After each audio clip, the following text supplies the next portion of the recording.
Well, good afternoon. This is Sue Burton, and I am now interviewing Alan Gollihue, who is now the president of the Portsmouth General Hospital Foundation, and actually was an employee of the library twice, but we'll go into that a little bit later, won't we, Alan? Yes, we will. So, at this point, do you remember your first visit to the library? I remember my first visit to the library really well because growing up in Craddock, from age 5 on, we didn't have a library of any sorts until Craddock was annexed by the city of Portsmouth in 1960.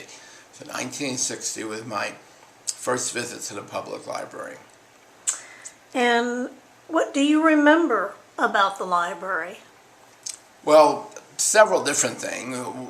To start with, I've always been a big reader, and it was some standard things like childcraft books, but I had the Hardy Boys series, and always had a nice chunk of books to read in life. The first trip to the library in downtown was the old library behind the Arts Center and on High and Court Streets. And I remember that it was really small inside. I don't know what a library was supposed to look like back then, but to me it seemed small. Secondly, that it was really busy, and part of that may be because of the size of the facility, and just the humongous amount of books that were present and accounted for there. Since I was 13, I was kind of beyond the children's section, and in some cases not quite into the adult section. But every time I would go down there, I would check out a book the old-fashioned way, where it was stamped in the back, and you had, that card went on file, etc., etc. So my first experience at any library was really a good experience. I was just lucky to have that. Were your visits favorable? And if so, why?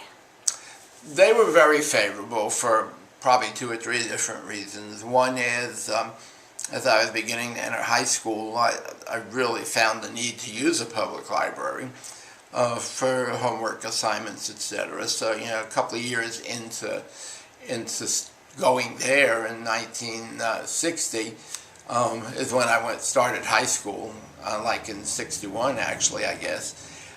So that was a really favorable point. The second point was it afforded me the opportunity to look for books that I would never have looked for on my own, and in some cases may just even stumble upon at the public library. So I guess probably half the books I read for fun were things that I never went into the library with the intent of finding, but they sort of found me. So that was a good experience. And then as time went on and the library system expanded, and we ended up with the nice new library on Court Street at that point, and then the Craddock branch, which I lived a block away.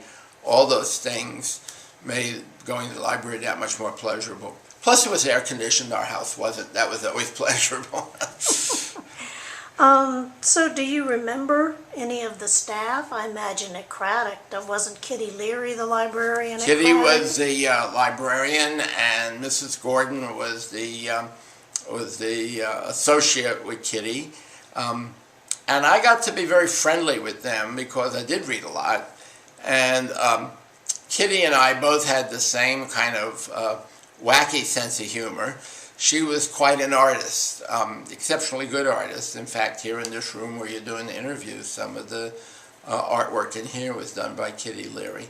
She was a fixture in the Craddock community. Her husband, Wilbur, was a pharmacist at the Old People's Drug Store, which was in Town and Country Shopping Center, not more than 5 blocks from where they lived. Mrs. Gordon, she was a neat lady to work around and super helpful, as was Kitty Leary. But Mrs. Gordon was equally helpful, and it was just kind of fun. Then when I started going to the downtown library, right after it opened, because I was hired not too far after that to shelve books for 80 cents an hour. But meeting some of those folks that worked in that library, I remember for being personable, some of them for just being funny or doing things that turned out to be funny that weren't supposed to be funny in the first place. But it was a really good crowd that worked the main library on Court Street, both at the circulation desk way up front, the children's room. I remember Wilma Mason in the children's department really well. I remember Charlotte Folk and Mrs. Matthews before her at the circulation desk, and I remember Bertha Edwards and Miss Styron, and I certainly remember Miss Kirkpatrick, who was the CEO of the library director, the big cheese there. And so it was neat, and everybody was always willing to help you. Do you think, and this question wasn't on our list, but do you think that any of those experiences maybe turned you a little bit towards getting a master's in library science? Yes. When I went to Old Dominion, I entered ODU in September of 1965. I graduated from Portsmouth Catholic in June of 65. And first of all, I'd been working at the public library shelving books, so I began to get a feeling and an experience of the culture of being in a library. And I got an experience of the importance of helping other people in terms of that's really public service. It's just as much a public service as being a police officer or a firefighter. So I entered ODU and I was in pre-med. And the first semester of pre-med, you take 4 hours of chemistry, 4 hours of biology, and then what used to be the other more liberal arts courses. You had to have 2 years of English, etc. And did great the first full year at ODU. In the summer session, I decided to take a 5-credit calculus course, which I needed, and it was the next thing to take after geometry. I got an A in geometry. I had a really great professor, had the same professor for calculus, and finished the course with a 40-something, but it was a low 40-something. At that point in my life, I knew I was not going to be a physician. You just kind of have a sense of what's going to work for you and what your skill set is. Always liked history. Changed my major to history, and at the point that I did that, it was with the idea of eventually becoming a professional librarian. Huh. And you see, I don't think we ever talked about that. No, we didn't, but that's okay. That's how I got there. So, you've been a library patron for 50, 60 years? Yeah, since 1960. And why do you keep visiting? Lots of reasons. One reason is to check out books. I'm still a book person versus a Kindle person, although when I'm traveling I will generally read off of a Kindle because it's so lightweight. But that's the primary reason. I'm a member of an all-guys book club now, and we've been reading together, I'm guessing, 4, 5, 6 years. It's one of those things you lose track of. Mm-hmm. But some of the books that we've read, I've purchased.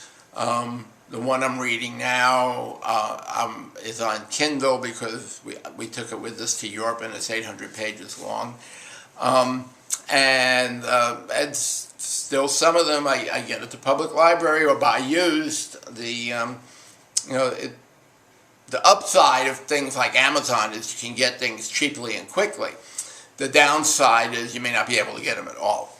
And so if I need something and I can't get it at the library, and because we read some things that are just really moldy oldies, it's just, that's when I'll actually go to Amazon and buy the cheapest copy of the paperback that I can find.